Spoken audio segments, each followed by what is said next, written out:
What's up, everybody? Rob Ferretti here, Tiara Brianna, and we are here, podcast number 9. So thank you guys for joining us. For those of you who are Spanish speaking, it's podcast nueve.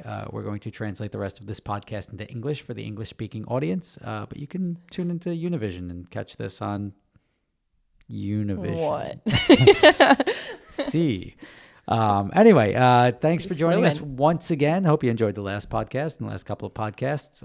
We want to give another shout out to Samantha for checking in because Sam is awesome. Sam. We will be seeing her in, I don't know, probably tomorrow, but we're going to be seeing her in the next day or two. We're going to be doing our next adventure drives. We just got back. It was actually a great trip. First off, thanks for joining once again. Hi guys, I'm here. By the way, not just Rob talking to himself. Nope. We decided to wardrobe up and decided to both wear blue today. So one of us is dressed better than the other. She is looking better than I am. I agree. Oh, is it the fancy shirt? I'm wearing sweats and yeah. Anyways. So yeah, we don't have a dress code here. Those of you listening have no idea what the hell we're wearing. So we're wearing togas. Everybody else, don't tell them. So tonight we're drinking the, the Brenne, the French whiskey that we complimented last time. Let's throw this right here in the barrel. Changing up the angle just a little bit so it's not as monotonous. This is a very cool room. You may notice we have I guess the couch wasn't here last podcast, was it? No, is it in view? Can they see it? I guess so. It looks like if you can't see it, there's a blue couch behind Tiara. It's like a velvet material. And I have a rack of wine there. So that came out sweetingly. There's a Rob Ferretti portrait hanging on the wall in the back. Yes, that's me looking like Kermit the Frog on the wall there. And you know what? This room, I built it not knowing, I knew I wanted a room. I just had no idea what it would look like. And I'll show you the inspiration photos that I had. And I was like, you know what? I'd love for it to look anything like any of these. And it looks nothing like any of those. We just started building it. And I was like, all right, let's say you want to do a groin vault. I'm like, I don't even know what that is. And this is the groin vault, this cool ceiling. Was that spider included in the inspiration? I just saw a web cast down. Where? Right here in the light. I can't see it anymore. It floated over to the left. Don't do spiders to me. I don't like spiders. We're gonna take a quick commercial break here as I set my house on fire. Where's the spider? I don't know. I just had an exterminator come in because I have spiders in the yard. They're outside. Of course they're gonna be in the yard. No, but I've got spiders, millions of them. Army of spiders. Millions. No, there's no way. I'm telling you, you go in the backyard and every 3 inches there's a spider.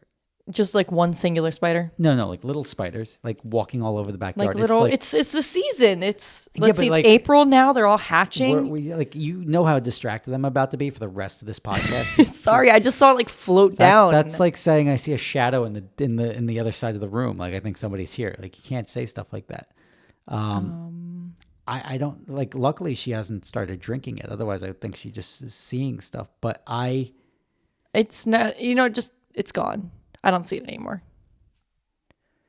I saw the web in the light, but now it went this way, and now I don't know where it's at. The webs don't just do that. It hangs. Anyway. No, it went, I don't know, there was a draft. Thank you guys for joining us. I'm going to be taking over the rest of the podcast by myself tonight. You see do you want to go spider chasing? I see You see it? I see the web right up there. That's the web. Yeah, it is, but I don't think there's a spider on it. I saw it moving, so there had to be some kind of weight attached to it. Interesting. All right, that's what happens when you build yourself a groin vault. You get spider webs in here. But anyway, I did not see this room ending up looking like this. I'm very happy with the way it came out. I like everything. I hope so. This is your house. As we start framing it, I'm like, all right, we should do something here. Let's do this. Let's put shelves up here. Let's do these shelves staggered. Let's do this and this. And I like the way it came out. So this is ultimately an expression of what happens if you don't plan so much and you just figure it out as you go. And I think it came out all right. Some people aren't as lucky, though.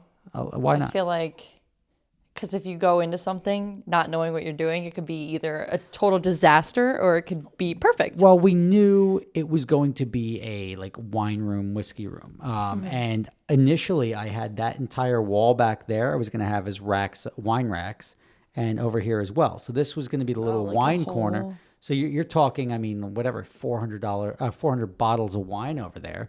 And I was like, That's a lot. I don't really Do you drink wine. wine No, like that? I don't. Like, so like, I was like, all right, let's focus on the whiskey. Let's put some cool whiskey shelves up. I went and got these. I went up by Bear Mountain, north of Bear Mountain. I went on Facebook Marketplace, which is a great spot to like find crap to buy. And I was looking for reclaimed wood, and this guy had like a I pile. thought you were saying that's where you got your whiskey. No, On Facebook Marketplace. That's where I got the reclaimed wood. These were like 20-foot beams that I just cut up. It was like an old barn or something like I that. could see the notch in it. Yeah, Like an old, yeah. So we cut them up, and even like these nails and everything sticking out of it. This was like part of somebody's barn. Yeah, that's cool. And we cut them up. It was from 1903, and we cut, which conveniently was the year that Orville and Wilbur Wright What? developed popcorn. Are you serious? No, the first in flight. The Wright brothers. They I'm like, what are you saying? the first motorized glider. What does that have to do with your Just, it's your convenient. reclaimed wood? It's convenient because this barn was built in 1903. So you think the plane was built in the barn No, it's that got this nothing to wood do was with that. from? It just I'm happens to be trying the to connect same the year. dots with the wood. It's and like, oh yeah, that happened in 2001. What serious? else happened in 2001? 9/11. Like my sister was born. No. yeah, or like World War II or D-Day. Like there's always like these days that define history, and the year that we effectively developed flight was a big deal to know. I understand that, but I didn't connect You this. know, my brain does that. My brain like here's a year, and I'm like, oh, 1812. I know that there was a war in 1812. Like you're like. You're like over here, and like what you're trying to connect to is like way over there. Didn't you hear my like Rain Man thing last podcast about the pricing on housing and everything like that? That's how my brain works. Like I didn't go back and listen to it, but I didn't listen to remember it either. in my head I was here. I had like 4 or 5 different equations that were going to meet up in the end, and I was working them all out loud. And I guarantee if you go back and like do the math on all of them, they're going to line up. Like that's just how my brain works. And I don't know why, but when I worked at Merrill Lynch when I was younger, I would literally spend a half hour doing all the work for the day that they give me, and then spend like 3 or 4 hours explaining to them how I did it. But why do they want to know so bad? I don't. It feels right. That's what I said. Just tell me when something's wrong. I'm like, you're killing me by making me go through and explain it to you because I don't enjoy doing this. I don't enjoy watching somebody fumble. Be like, I don't get it. Tell me again. I don't want to tell you again. I just told me you in math exactly class. how I did it. So yeah, this is the whiskey room, and we've And got the first in reclaimed wood. flight. We've got that was just the display racks to use up the least amount of space for wine because I'm not really a wine person. And there's still 36 bottles on the wall. I think something like that. 36 bottles on the wall there. I've got another 40 bottles upstairs, so I'm gonna have like. And none of them are open. That's the whole point of the storage rack. If they were open, they would be dumping onto the floor. You can recork them. I got a couple of bottles up there, but I'm gonna have like 100 bottles of wine in my house, which is far more than anyone needs. And you just drink whiskey. And I drink. You don't even whiskey. drink wine. I don't drink wine too often, but I do. I enjoy a nice glass of wine. I just at a certain point in time, wine started, and it could have just been the house I was in. Wine started giving me like a dry throat at night. So Sometimes it does that. Like Yeah. any like dry reds. yeah, I find that but like do that. like I can't sleep almost. Like I can't. How much were you consuming?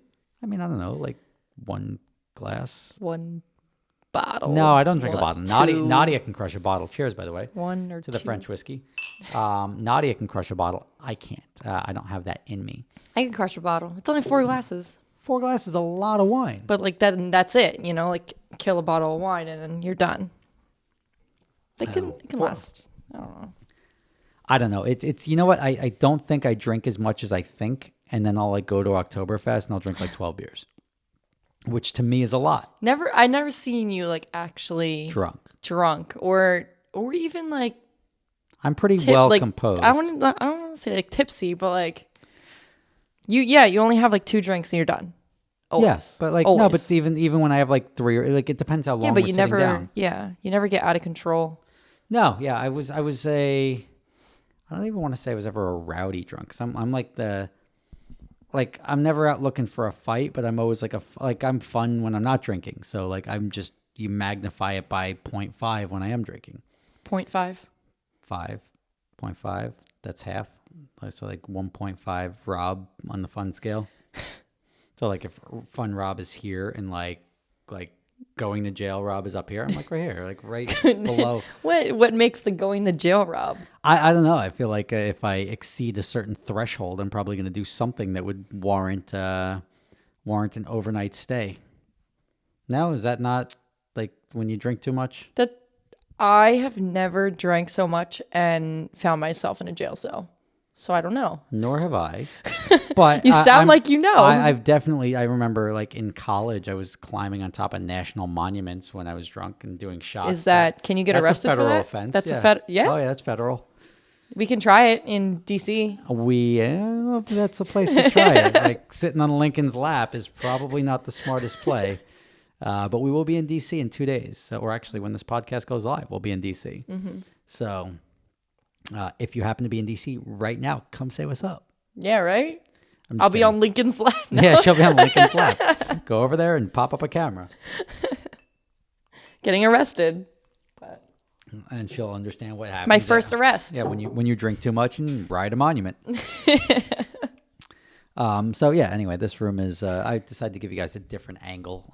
When I do a full walkthrough on the house, I'll sort of feature everything. 'Cause there's a lot of cool intricacies of this house that I can demonstrate and show.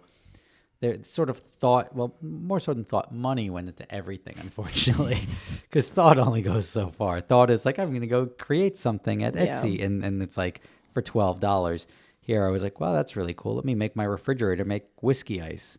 And it's like stupid convenient. Like, is it not nice? It's nice. It's nice. But like, what if you want regular ice? They make regular ice too. Oh, it does? That's a completely separate compartment in the fridge. Oh. So, and then they thought about it all. Like, I didn't know. Turns out I got the regular size fridge, not the counter depth fridge. And now I'm going to have to take that refrigerator upstairs, put it downstairs, and buy another $5,000 refrigerator to go upstairs. Downstairs where? In the utility room. What? Where all my other, like, miscalculations go. Why? But why do you need, like, the second Two fridge? fridges? You know what? You talk to my wife and you tell her why we need 2 fridges. But for some reason, I have... You're like a family of 4. I have 3 fridges because I got one that she didn't want, which is still brand new sitting in the garage. So I'm going to have 2 fancy fridges, one fridge that I thought was perfectly adequate for my house, which is going to be sitting in the garage until somebody wants a free fridge. And then I almost gave it away. My brother-in-law, his fridge just went bad. And I was like, oh yeah, I thought you gave it away. I did. And then my wife's like, well, just make sure it fits. And she asked me for the measurements, and it turns out they need a counter depth fridge too. Who cares? A free fridge is a free fridge. I'm like, but it's a free. But then they went and spent thousands of dollars in a new fridge. For like, what, 2 inches of the flush fit fridge? 6 inches. Oh. Which is average. In regards to fridges? Yeah, the difference between... What are you thinking about? It's average in regards to the fridge, the distance between the counter depth and the regular fridge. It's 26 versus 32 inches. Get your head out of the gutter. You're drinking whiskey. I'm just wondering. Yes. Okay. But it's also the average penis size of a male. Wow. An American male, not an African male, which would probably be like 17 inches, or a Japanese male, which is 2. Are you serious? Yeah. You're Japanese. You should know this. But I'm not a male, actually, so... So, all fun facts backed by science. Speaking of backed by science, guess who's got to get a coronavirus vaccine? You do. We do. We do. I don't want to get it. I don't want it either, but we have to, in order to go... But no, that's false, because you were so on board with getting the vaccine a couple weeks back. You're like, I'll definitely get it. I'm still on board with getting the J&J because it's one and done. I don't think I would get any of them. Well, you sort of have to, because if we're going to Europe, Europe requires it. Why? Because you can go to the Jersey Shore all you want. You don't need a vaccine. But if you want to go to Haven't Europe, been to the Jersey Shore this year yet. You need. Well, Hopefully you don't. That's a measure of my friendship with people. The more you go to the Jersey Shore, except for like Derek DeAngelis, who just loves the Jersey, there? he just loves the Jersey Shore, and he sort of lives there. Okay. I can't do Jersey Shore. Jersey Shore is like all the people that people think when they're like, "Oh, you're from Jersey." Oh, those people suck. Like that's the Jersey Shore. And then I live in Jersey. I'm like, yeah, I don't think of those people as encompassing New Jersey. Okay. New Jersey is just a convenient place that's not Long Island, that's outside of Manhattan. Now, is that just like based off of the show Jersey Shore, or just the fact that like the people that are there? No, it's just like that, like weird, like middle class, like hodgepodge of retards that go there. Okay. Like, if that makes sense. Like, the beaches are, it's not even like the beaches are great. Oh, the beach is so bad. It's so bad. I cannot, like, I don't swim in Yeah. the ocean to begin with, but I can't even, like, sit on the beach here after I've been It's to, not like, even nice. Yeah. Miami or, like, you And know, you I'm like, haven't oh, even been it's so to like beautiful. the Bermudas No, I haven't and been like anywhere else, but, like, Mallorcas and everything. Like when you start going around the world, you're like I could fly to Bermuda in an hour and a half, or I could sit in 3 hours of Parkway traffic to go to the Jersey Shore to go to Wildwood and get in a freaking bar fight over a pretzel. They do. Or anything. Like they're gonna fight over anything. If you look at them sideways, they're throwing hands. Yeah, and it's just like that's not the Jersey I live in.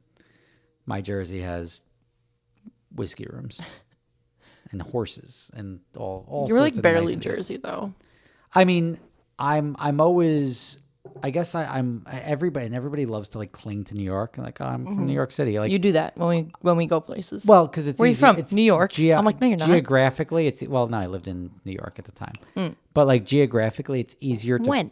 What I lived in Last New York week? for the last 7 years. But like last week, you Where just was you I still last tell week? people that you're. I mean, to be fair, have you ever seen me hit a golf ball? I can hit a golf ball Yes. into the state of New York from my house. So Can like, you? Yeah. So we're all right. We're gonna do that. Okay. We'll do that. You know what? You know what we didn't do? Excellent reminder. What did we not do? Where's my bottle of Blue Label from that bet? It's right there.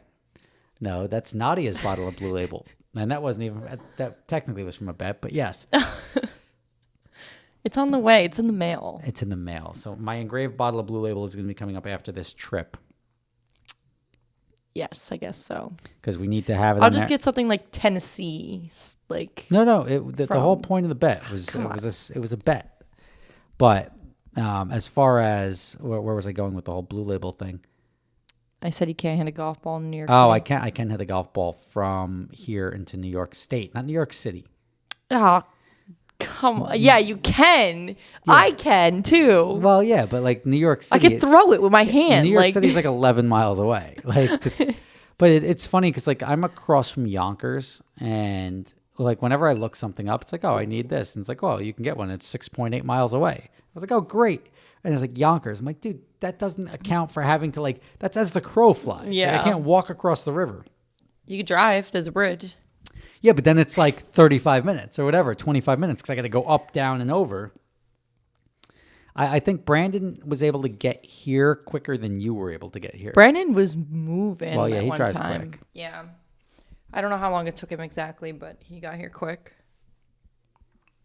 So But anyway, let's get to some car stuff. So we just got back. We travel a bunch, and we just got back from Road America.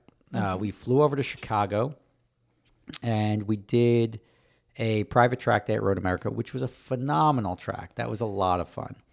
I would say it's a fast track, but I just think I was in a car that was you too were fast in a for the fast track. car.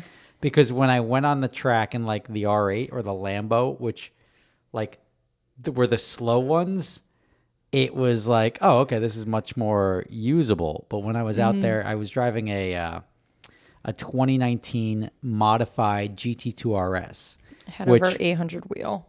Yeah, on race gas and with a tune, with exhaust and intake. And like you're talking a bolt-on GT2RS, which the car that set and held the Nürburgring lap record was then modified and then handed to me. And I was like, yeah, I'll drive that thing. Sure. And that thing was just absolutely sick. It was like, it was more car than you really needed. I got it sideways a bunch, and not really like just like feeling for the limit. And it's actually really controllable, which was nice. I don't know what it looks like from outside the car, but I definitely was like, well, I'm coming around. Nope, I straightened that out. So like, I definitely threw it around a little bit when I was. It didn't look out of control. Well, not when you were following me. It was when the other Porsches came up. When those Porsches were aggressive. Because those guys were moving. And I'm like, all right, let's see what you guys can do. And that's the one thing I don't like. A lot of people like going, I just don't want to be in anyone's way. Mm-hmm. But I knew I was in a fast car. So I was like sort of driving in the rearview mirror a little bit. And I would catch myself go offline because we were going quick. Yeah. So when you're offline and you have to try to straighten it out is when I started getting a little squirrely in that car. But I never lost it. And then eventually I let the whole little group of 4 of them pass. They're quick. They were quick, but fast. But when I let them pass, I was then like at the same like on them. Gap, like every lap, I was at the same gap. So I was going the same speed as them. I just didn't have them like pushing me offline by worrying if I was getting in their way or not. I get nervous if cars are behind me, like pushing me along. I'm like, just go. Go. And that's why the first couple of laps I was waiting for you so you could follow my line. Yeah, my car was. I don't want to say slow. Your R8 V10 Plus was quite slow. But you pulled away from me fast on the straight. Like, I lost you. That's gone. And I was to the floor. But then I pretty much came to like not a stop. But I he said I waited for you on the track. I kept waiting for you because I didn't want you to go into like straightaways are straightaways, but I didn't want you to go through a turn offline in somebody else's car. Yeah. So if you can see me, you can see the line, and then you can follow. It's just a modified lead follow. But like eventually, I'm like, I hit the gas for a little bit, and then I'll just wait for when I get to the end of the straight. You were already like around the corner. Just watching how that thing just gets out on like. You're talking fast cars. Like Audi is no slouch making a V10 R8. And no, it was fast, but just watching you walk away from me every single straightaway, I felt like that car was sitting still. It was. I was like, am I on the floor? Is something like in the way of the pedal? Yeah. Like I was like, why am I not moving right now? Well, I drove the what was it? The not the Performante. You drove a Performante. Was it the Performante? Yes. Yeah. So I drove a Performante after that. That was Chuck from Windy City Exotics. He's like, hey, you want to drive my car? I'm like, who would say no to that? Who's going to say, yeah. I'm like, his tires, his brakes, his fuel, let's do this. And his Lambo, which is great. So I took that thing out. And like, that's no slouch. That's a good car. It really is. That car felt like it was built for that track. Like it just felt right. Everything went very well. The Porsche felt too fast for the track. Well, yeah.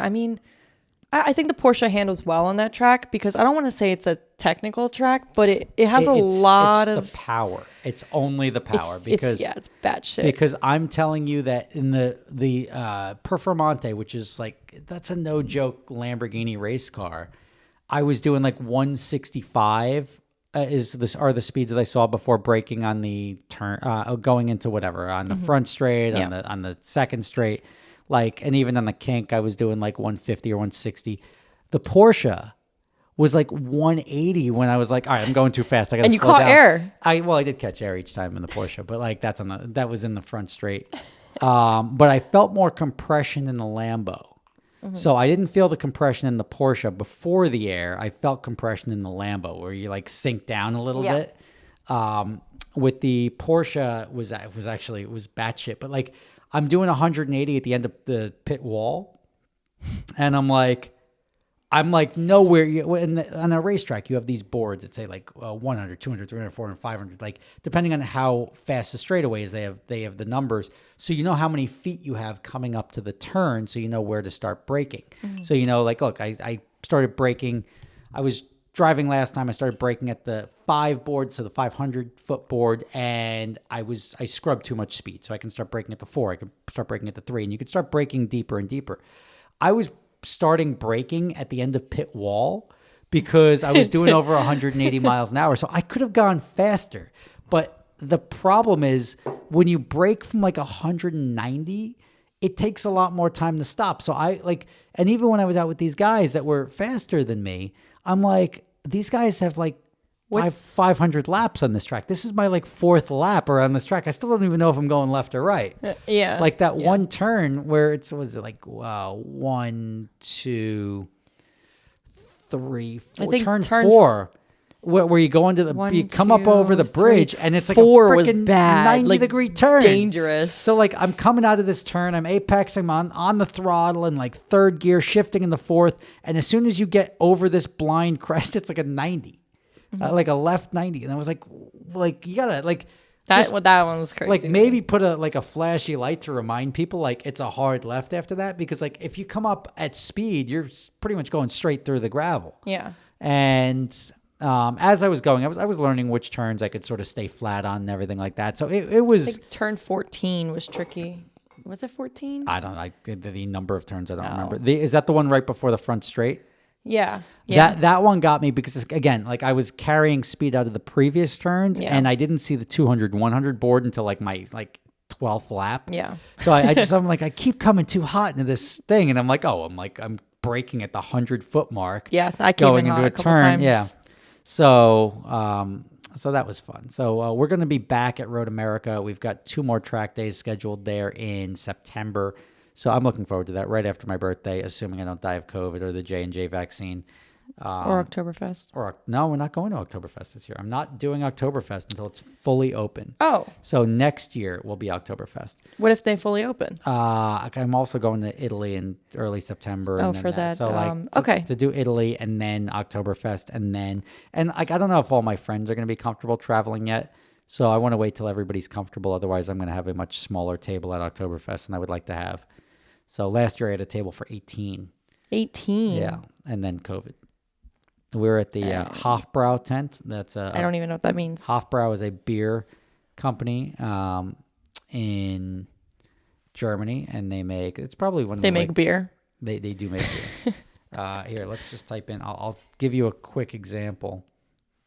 What is it? Just like an event tent? No, kinda? So Hofbrau House. Here you go. Here is there's one in New York City that's so lame. I guess it's like it's a very Americanized version. Hofbrau House, Oktoberfest images. I mean, just this. Look at the amount of people in there. That's inside. Like That's they have like inside a plants tent. and. Yeah. They totally build out these tents. Now you're talking these tents with like live bands and everything like that. You're talking, there's like 15 of them. There's 15 different beer tents filled with like 10,000 people. Where is this at? It's in Munich, Germany. Like just in a random No, there's like a park, but like look at this. And it's amazing. So crazy. Is it mostly Americans? No, it's a good combination. I feel like a lot of Americans. No, a lot of Germans too. Really? And, well, yeah, I wouldn't doubt, but 8 out of 10 people are dressed up in lederhosen, which is great. I would definitely. And like the dirndl is what the women wear, lederhosen was what the dudes wear. And you've got all these people, and everyone, like, there's 2 seatings. There's like a 11 a.m. seating and then like a 4 p.m. 11 a.m. to drink beer? I do both. I could never. You will. At 11 a.m.? You will. I can't even eat anything besides breakfast before noon. Will. And this is how I end up drinking 12 beers, because I'm out drinking for 10 hours. That's so ridiculous. I'm not really drinking but they're a lot. like big beers, right? Oh my gosh. Nope. I can't do it. At 11? No joke. Every time I go, like, towards the end of the day, I'm not gonna lie, I just pick up whatever beer is closest. That's disgusting. But like, that's probably why they're not doing it. Yeah, and like it's like, oh, whatever, is this mine? Whatever. And like, it's such an experience. I had such a great time at Oktoberfest every time I went, and it's like one of those things. Like, there's so many things in my life that I was like, I just have to do this once. And then I'm like, I have to do this all the time, because like it's just so fun and so great, and it's just like such a good feeling. Like, there's people that can go to like Disney World once and be like, all right, I've gotten Disney World out of my life.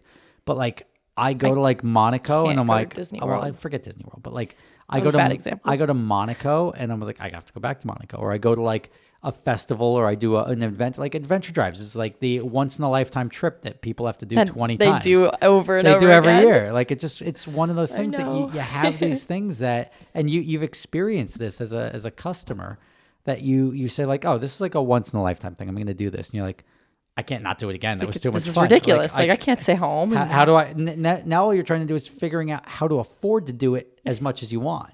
It's crazy. And I've now been to Oktoberfest 3 times. maybe at least two or three times. And no, actually, I was there with LZ, Tommy F. Yeah, Rudnick. Were you? I feel like that's an interesting group. Hartford was there. Yeah. Hartford drank too much. Yeah. Yeah. I had to walk her back.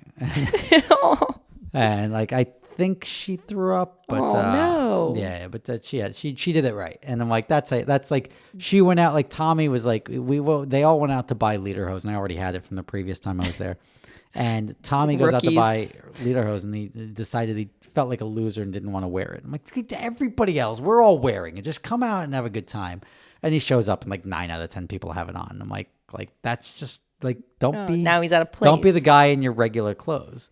So it was such a fun time. We were all just like, and all the music, like it's a combination between like German music, which is like super like catchy. Like you have no idea what they're saying, but it's like, I love this song. I've got like on my iTunes, I have one of these songs. It's German. It's like, I don't know a freaking word. German's like very Germanic. It's like English. So I guess it all sounds. No, it's they use a lot of consonants every word. Yeah. Like it's like, what does that mean? And it's like 47 letters long. And it's like, oh, that means owl. I'm like, okay, well, we did that more efficiently than you did, but like they combine like several words into like one word. Yeah, it's like a phrase. Almost. Yeah, like a phrase like is a word. Yeah. So yeah, it's like describing it, and then that's what it means. Yeah, so it was like it's like such a great time, and that's why I was like, you know what, I got to bring my friends here. Like and I use my birthday as an excuse to be like, yo, you're not gonna come for my birthday. Like I don't give a rat's ass about my birthday, but it's always like in the end or like the late part of September. So even if you have kids going to school or something like that, they're already in school for 2 weeks. And it's just like, yeah, you're golden to travel. It's usually a cheap time to travel because people travel during the summer, and I'm just after the summer. So it's like the quiet time.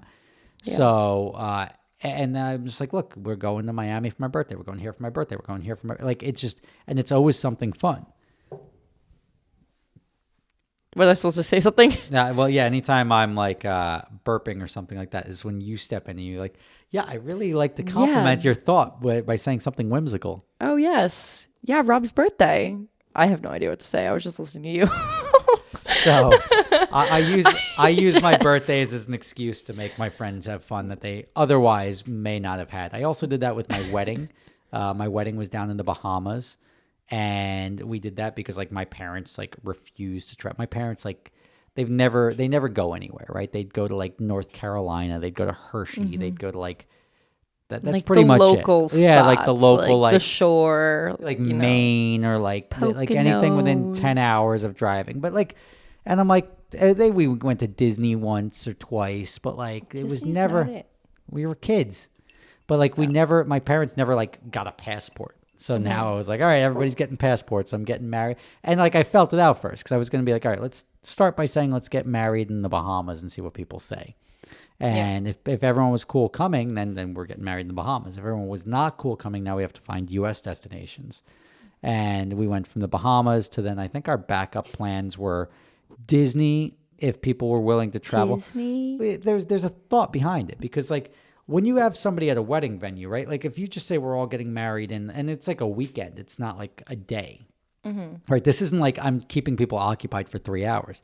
Disney, when you're there, there's plenty of shit to do. So I don't like Disney like that. You don't like Disney like that, but like everybody else, if you can't figure out something to do for the weekend in Disney, you can go to Epcot, you can like go Food and Wine Festival, you can do all sorts of stuff. You could stay busy.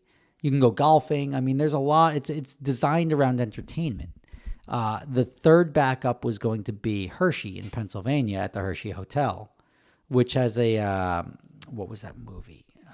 Where Brad Pitt was death personified.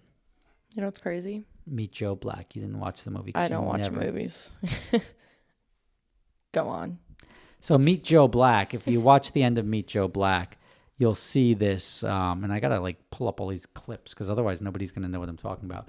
But they had this big grand send-off party for this guy who was going to die. It was Gene Hackman, I think, was the guy whose death gave him another lease on life, and then he took his life at the end of the movie. But spoiler alert. Well, so now everybody that hasn't seen that movie, guess what? But the Hershey Hotel has this like grandiose like estate feeling to it. It's like the Biltmore estate or like the Greenbrier we're gonna go to in like Jesus Christ in 2 days. 2 days, yeah. Like literally on Thursday. In tomorrow. It's gonna feel like that, and you'll see that you're like, wow, this is really cool. So I use my birthday as an excuse to make people travel, the same way I use my wedding as an excuse to make people travel. So where did you end up having the wedding? In the Bahamas. Oh, the Bahamas was like a... Yeah, enough people said they I were don't think coming. you actually said it. I think you just were talking about Hershey and this, this weird movie. The important people, Meet Joe Black. Brad Pitt. Everybody likes Brad Pitt. Meet Joe Black was... Or I'm sorry. The Bahamas, enough... the important people said they were coming, so I was like, we're going to the Bahamas. Mm-hmm. Very nice.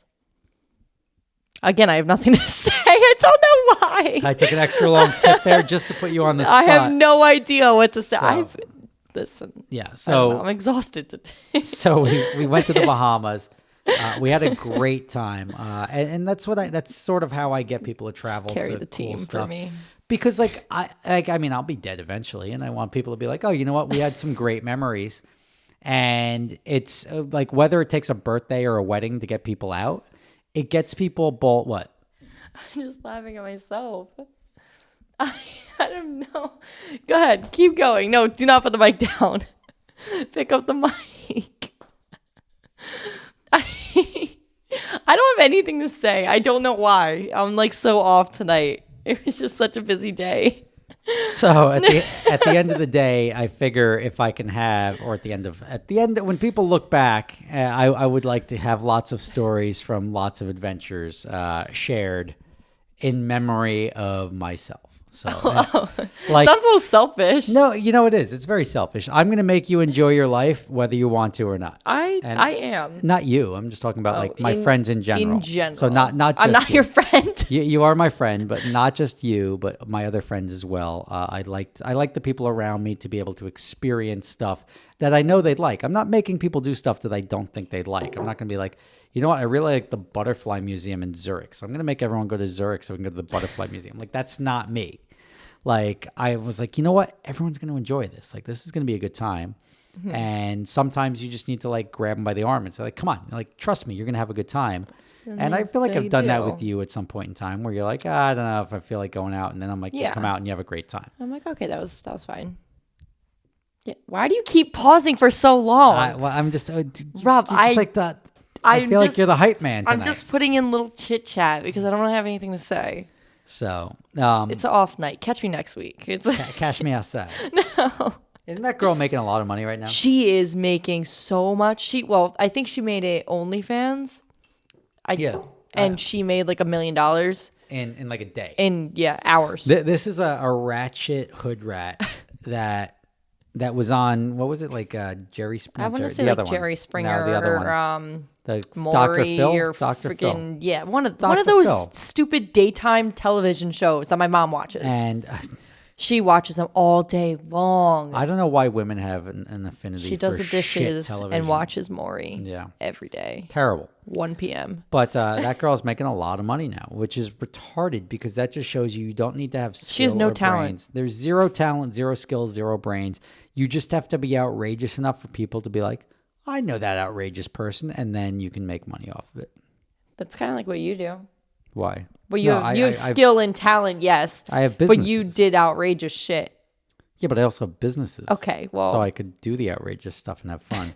Like, the outrageous stuff, like, the stuff that I did wasn't as outrageous as it appears. The average person's not going to do that. No, the average person. They're not going to be like, look, there's a cop. Let's blow his doors off and see if he comes after me instead. Well, you know why? Because the average person has a irrational fear of, like, law enforcement.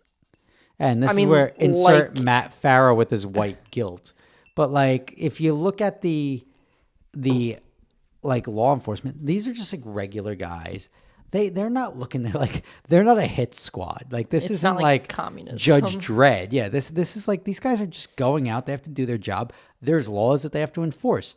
If you look at that and you just say, all right, I'm going to speed because I understand if I speed, I may get a ticket. But if I get a ticket, it's not the end of the world.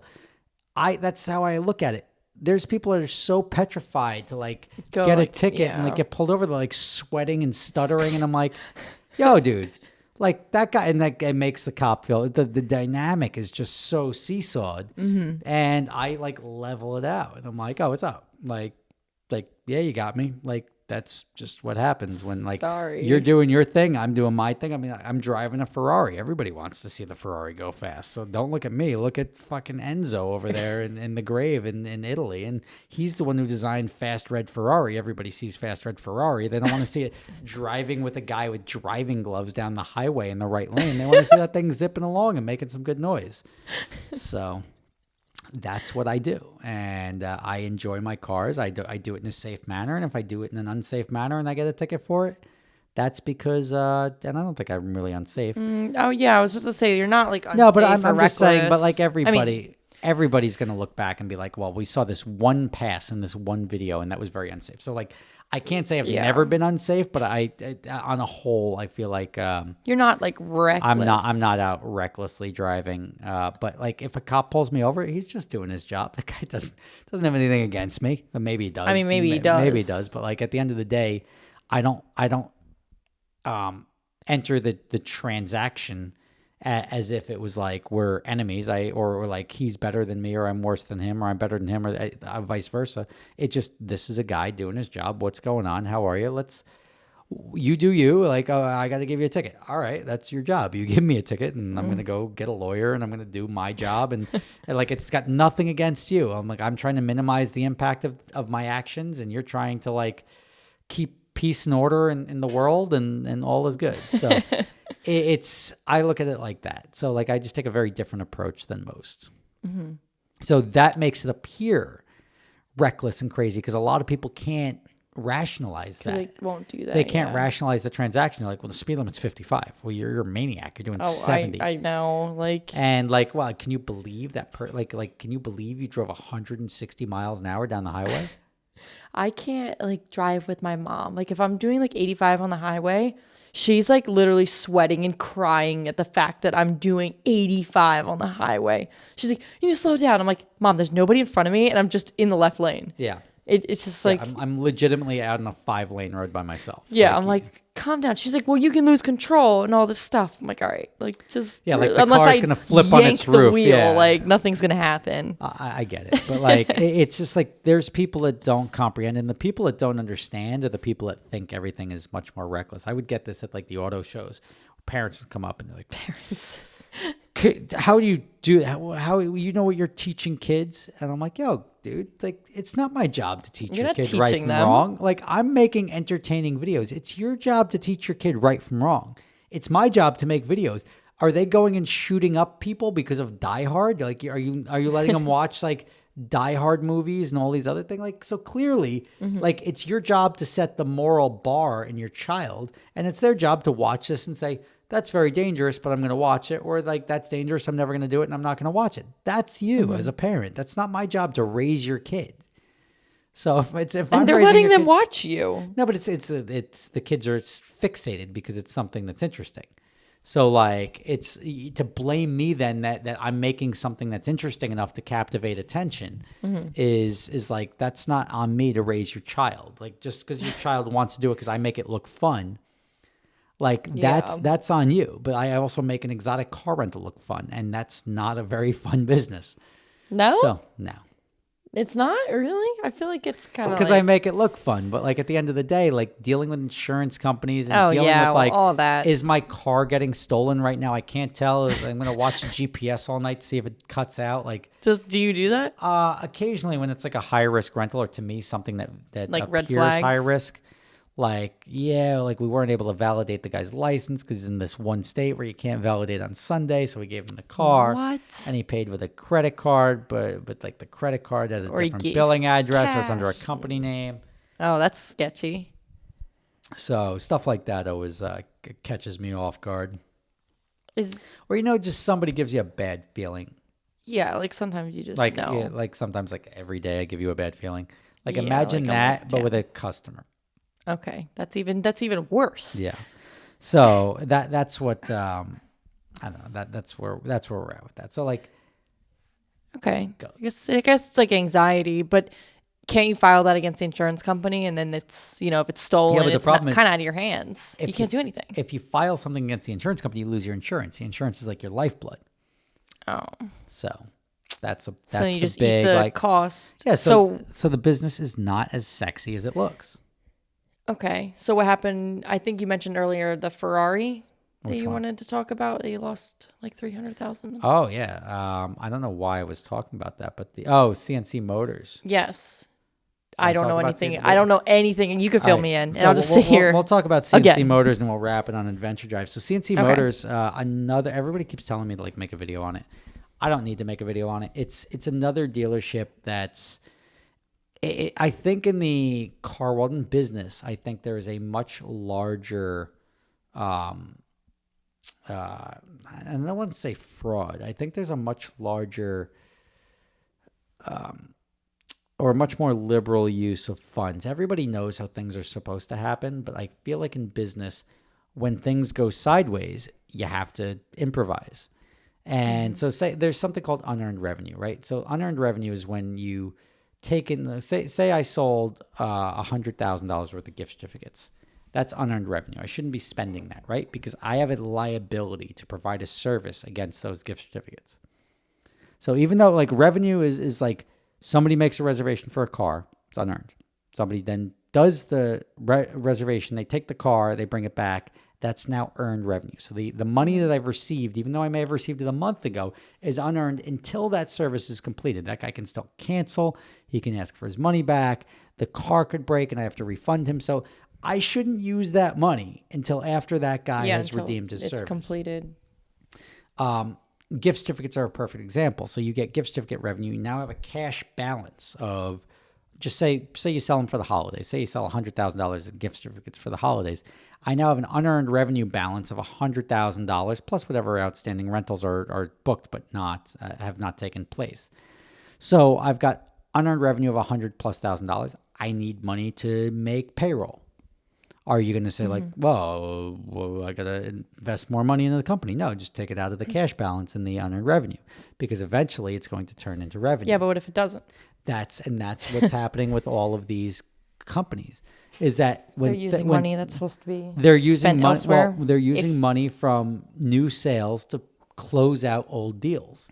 So whether it's for renovations, whether it's for I can snowball pretty quickly. It can, but it's almost, and it feels Ponzi scheme-ish, but it's not, because it's not done as a fraud. It's just juggling finances. Yeah, but it's like, it's probably not being good with your finances. Yeah, then but if you don't have that money. But not elsewhere. everybody who has there's millions of business owners. Not everybody's good with their finances. So now imagine you have a bakery and you're like behind on your bills, and somebody fronts you $20,000 for a wedding, and you use it to pay off your old bills, saying like, okay, good, that gets me square. And then they cancel the wedding, and you're like, you're a fraud. You're not a fraud. You just took in money that you thought was. So that's what's happening with this dealership? So the dealership, they were using new sales to fund old transactions. So people were getting, there was a delay in title processing and everything like that. It's the same thing that happens 100 times. Or they fudge some paperwork to make a loan go through, and it's just like the people are acting like the used car industry is just like pinnacle of whatever, like business owners that are honest and mature. And it's not. It's a bunch of guys like used car salesmen. They're genuinely like the gold chain tassel hanging, like used car salesmen that you expect, whether they have a nice showroom or not. And even though they use bigger number cars or something like that, so they got bigger dollar amounts pushing, it's still the same. You're a used car salesman at the end of the day. So you have to look at that. Now, a lot, and I had Bobby Kahn from Emporio Motors had this happen to me, where I sold a bunch of cars from him. The transactions always went through. This guy, I think, got a bad rap because he got caught in the same thing, where he was like using new money to pay off old loans. Hey, he sells a car for $200,000, uses that $200 to give that guy the $50 he's owed, that guy $50 towards the $100 he's owed, this guy $25, and this guy $25 to settle them out for old transactions and get the titles and get that all processed. But now he's got to then come up with $200,000 to close out the loan that was on this guy's car that he just sold. So it was a lot of juggling. And I think when you juggle too much and the balls are stuck in the air, you end up in a situation. Now, I had a Ferrari 458 at the time, 458 coupe we owned in cash. It was like a $215,000 car. And it's probably, it's still a $215,000 car because the market's hot on Yeah, it's crazy now. That's the one that you had in the warehouse, like as a rental car? It was a black one that we got seasonally as a rental car, and that was years ago. Okay. And you're now taking this car that is, it was a great car, but like we brought it up for sale because we owned it in cash. We don't need to own everything in cash. So this is one of the cars that like we were like, all right, we need some cash. We're heading into winter. Let's get out of it. Brought it up to Emporio because Emporio sold a bunch of cars. We bought a bunch of cars from him. And we're like, Bobby, we need you to sell a car. Yeah, no problem. I got a buyer on it. Okay, great. So I sold it for, make up numbers, 205. I'm going to give you 200 or whatever. I sold it for 210 or 215. I'm going to give you 205. And then, so he gave us like 50 grand. And I'm like, all right, where's the rest? I'm just waiting on the loan to close. Bullshit. Like fast forward, all the nonsense and excuses, a couple of bounce checks later. And I was like, all right, dude, you got to give me the car back. You either have to pay me the balance or give me the car back. And I'm like, I held the title thinking that like holding the title gives you any legitimacy. It for anything. Should, right? It doesn't. No, that's like literally a certificate of ownership for a vehicle. Not in New Jersey. So anyway, so we went and got like the everything collapsed on this dealer. Like he was juggling too much stuff and it tipped the pot. Ultimately, what happened was we ended up going to court and fighting over it. The other guy ended up lying and saying like, oh, no, because when I told Bobby I needed to resell the car, I'm like, look, let's bring it back. We'll sell it. And you told me you were giving me 205. So if you get 205 selling it to somebody else, we're even. Like you give me the balance of the money. If you get 215, good, 10 grand right back in your pocket. You get 190. You have to come out the 15 grand that I'm now losing in the value of my car because you were jerking me around for so long. Yeah. So we resold the car. Then the dealership ended up collapsing a couple of weeks later. This guy who had the car came back and like took it. And I'm like, hey, dude, you got to give me the car back. You don't own it. And he's like, no, Bobby said he sold it, blah, blah, blah, blah, blah. And then he didn't give me the money. So then I went and took the car back. I was like, all right. And so he told me that. And he told the guy that ultimately I sold it to that. And then we go to court. And he's like, no, I brought it in for service. And he's like, I'm a buyer in good faith. And I'm like, you're not a buyer in good faith. He doesn't even do service there. And so that's why the judge gave him the car, because he was a buyer in good faith. But he's actually a liar in good faith. And luckily, that guy ended up bouncing. And he went to Dubai for a couple of years. And then obviously it was FBI's most wanted list. He arranged for something else? No, for wire fraud. Oh. Like white-collar crimes. And then he ended up turning himself in. And now, hopefully, I can't wait for him to have this legal process done so I can then go after this guy who screwed me. Because I had a... Not only did we have to go to court and we all fought over it while he was gone, I spent $100 grand on the lawyers. I had to give away the title to this guy who lied. So he got a $215,000 car for free. And on top of that, the money that I got from the dealer, the 50 grand, I had to give back. Are you serious? So I got nothing. So your car. So my $215,000 car was now gone, and I had to give somebody the title for. And then I had to pay $100,000 in lawyers. So it cost me $315,000 to go through this process. And that's not factoring in $1 for my time. And at the end of the day, I got nothing. You'd lose your own car. I had a $315,000 loss from a car that I owned and I held the title to because some dude lied. Now, I'm hoping that sweet justice comes and lands in that guy. It has to, especially if he's on like the wanted list. No, he's doing all guy, this stuff. That guy he's locked up. Yeah, so. Because he came back. But like, he's got all the evidence that the stuff that this guy said was a lie. Because this guy was lying about a lot of stuff, but there was nobody to corroborate and say like he's lying or not, because he's saying all of these conversations. Like everybody, like I gave all my text messages and everything in Discovery. This guy, my phone, I lost my phone. I have no conversation. Yeah, gave nothing, and said like, here's what you have to believe because this is what I'm saying. How does he win that if you actually had proof? I don't know. I think, and it was your car. I felt the wheels of justice were not really on my side there. And then they're like, well, you can appeal it. Who? yeah, you can appeal it, but then it's going to be another like 50 grand to do the appeal. I'm like, I'm not going to spend another 50 grand on top of the 315 of them out already, because lawyers don't care. They'll do anything. But I ended up losing that, and hopefully I get it back one day. Like karma or whatever, it was a shitty situation. But Yeah. that guy is the same. And now that guy has all the evidence. The Bobby Khan, who's now in police custody or has pled guilty to one count of wire fraud, he's got all the evidence that can then say, like, I can now go back, reopen that case and say, this guy was lying. And he's going to be so super fucked. Like, lying about stuff, and he can, oh, my recollection was off. You straight up lied under oath to state these things which you knew were false. Yeah. And you're going to try to downplay the testimony of the guy who was convicted of wire fraud and ran from the FBI, but he's going to have the evidence to support it. And you're going to have to give every single freaking penny back, and probably interest. Like, that guy's going to be out $500,000 at least. Yeah, but what if he doesn't have that? He does. Oh. He does. I know he does. Okay. Now, if he's smart, he would have started moving assets when he found out Bobby was arrested, and he could potentially come back. But, and he may have done that because rich people are generally smart, but who knows where it's going to end up going. Well. So, but then my lawyers chase him down when we get the judgments and say, you moved assets on these dates. You were worth $4 million here, and now you're worth zero. So 2 years where's later, the money at? where'd all the money go? Oh, you transferred it to your kids, blah, blah, blah, blah, blah. And then they'll go and... can they go after the... Yeah, they can go after the whatever. But again, it's long, drawn out, complicated. Rich people suck. Let's talk about adventure drives. But adventure drives. I think CNC Motors is that same thing. I think they're getting they're the current like high-end dealer that's in the spotlight. But I think the activities that they're doing aren't as nefarious and just much more bad business. And I think they're much more common than you'd be led to believe. I think a lot of businesses in the space do it. So I see.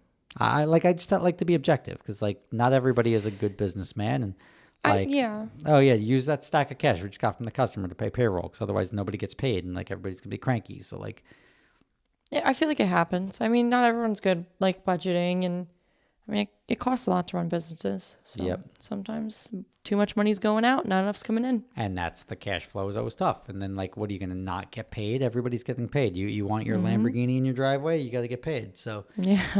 I was always the first one, like in the years at Gotham, like when stuff went sideways, like I was the first guy. Like I would rack up like $60,000 or $70,000 in back pay, and then like when it came in, then I would take it all.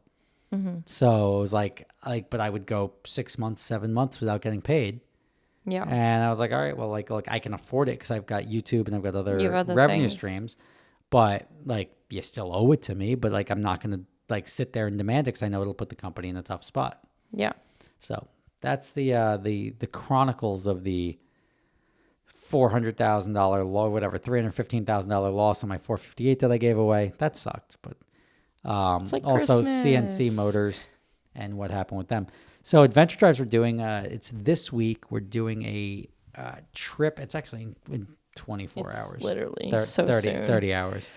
And we're going to drive down to DC, which isn't part of the trip, but the trip starts in DC on Wednesday, and it goes to Charlottesville, Virginia. Then it goes over to the Greenbrier in White Sulphur Springs, West Virginia. I'm excited for the Greenbrier. I've never seen like it's cool. Anything it's pretty wild. We're gonna drive. You got to watch Meet Joe Black, at least the end now. Oh, come on. We're then gonna drive the back of the Dragon down to Marion, Virginia. Are you waiting for me to say whatever? I don't know. Who's burping? Oh, why do you? All right, stop with the whiskey. Yeah, whatever. So then we go to Marion, Virginia. We have lunch there. We go over to Knoxville, actually Gatlinburg, to do go-karting. I don't know how you remember everything. Like, I need to look at the itinerary. Then we go, because this is what I'm good at. Then we go to Knoxville. We're going on a river boat, like a paddle boat dinner cruise. Dinner cruise on a paddle boat. On a paddle boat. It's like very like Mississippi River. Yeah, that's gonna be pretty iconic. It's gonna be fun. Then we're going to go from there. We're driving down to the Tail of the Dragon, and then Cherhola Skyway, and over to Talico, which is a small town just on the other side of Cherhola Skyway. And then from there, we go right over to Nashville. So I want to say it's one of the shorter trips that we do. It's a 4-day trip, and it's going to be a lot of fun. I'm looking forward to it. I've done a similar trip to this in the past. This is your first time. I've never done doing this one. Yeah. Tail of the Dragon. You're actually working this trip, which is good. Yes. So she is going to be in charge of everything, so I can just focus on having fun. So Rob can be Rob. That's what I do. I be me. I'm going to have a good time. No, Driving the Dragon in a rental SUV. It's gonna be good. You're still you still get to have a good time. You're there in spirit. Yeah. I'll meet you at dinner. You have a different focus, where my focus is just having fun. Your focus is making sure everybody else is having fun and everything goes correct. So yeah, I guess that's always it's the best job. It's a tough burden to carry, but at the end of the day, somebody's got to do it, because that enables and like I've got such good employees that work for Adventure Drives. Like we have like such a professional and good staff every time that it almost makes everything look too seamless and too easy. And that's why, that's why you're in charge on this one. But like we pick people that have the skill set to make sure that the problems are solved. If there are problems, the planning is there, and everything is just rolling the way it should. And when you start running into stuff where, like, you go to a lot of rallies and it's like everything's so disorganized, people running around. Crazy. People are maniacs. But you could visibly see that things are just not where they're supposed to be, when they're supposed to be. Yeah. Things are sideways. And we have such a buttoned up crew that never, it's like everything just flows. And it's like, wow, this is all really nice. And that's the goal. And that's why we have trips that are sort of set apart from everybody else. That we can put a bunch of people together, we can have a good, responsible time, and everybody has a great time without being like, I saw that. Like I could, like I'm going to overlook it, but I saw that was completely not what I was expecting. Yeah. Yeah, and I go to like plenty of rallies and do all these drives and stuff, and Adventure Drives just stands out so much as far as what? This is tough for you because you're a customer of Adventure Drives. This is tough. I don't want to talk about it. This is your first time actually working a trip. I know. So like to go from like full on fun haver to making sure everyone else is having fun. Yeah, to go from like going to the restaurant to working in the restaurant is tough. I know. So I know. I'm sure she'll be fine. I'm sure the week is going to go incredibly well because she knows the process very well and she's very good at everything. I almost gave away. Because she's usually my co-pilot. Now I don't have a co-pilot, so I was gonna raffle off your seat. Raffle off the ride with Rob for the week, just so you could see how much you're missing out on. Shut up. And that I didn't end up getting time to come up with something because that were like 48 hours, whatever, 36 hours away to get people to like lift their lives up to come. And I'm sure there's probably 100 people that would love to do it. You would get somebody, yeah. Just logistically, it's more of a pain in the ass this late in the game, so I'll just pick some random homeless guy off the side of the road and be like, all right, come on, jump in. Let's go. Let's go Ferrari for a few days. So we'll see how that goes. But anyway, guys, thank you for joining us. We'll be talking about Adventure Drives, the tickets I did or did not get when we get back, because I'm always the guy in the lead. And the guy in the lead is in a bright red Ferrari. Yep. You're just asking for it. Driving through Virginia, West Virginia, not the most speeding friendly states. You know who won't get tickets? You may. Me. We've had our lead in car. The rental car. We've had the rental car get tickets or pulled over before. Come on, the thing's gonna be completely stealthy. I don't know. We'll see. Okay. So we'll see. I'll make a video if I get pulled over. So hopefully it's D-Dice. Next week, D-Dice, fire. Next week we're coming back. We'll have our bottle of Blue Label here. We'll probably crack that open to celebrate another successful Adventure Drives, another great week. And we will see you next Wednesday. And I thank you guys for watching. Tiara, thank you for joining. Every week. Wasn't her A game. Sorry. But it's next week I'm going to let her lead the podcast. In prep. I'm going to just be the support guy. Okay. So thank you for watching. Thanks. If you want to try this stuff, it's only available online. It's called Brenne, Brenne. It's a French whiskey. It's a very light whiskey, and it's got a It's like flowers, to be honest. It's like a Reminds me floral. like spring. It's a floral taste. So if you're interested in it, check it out. We enjoyed it. It was good to keep us company during this podcast. We thank you for watching. We will see you next time, and have a good day. Bye.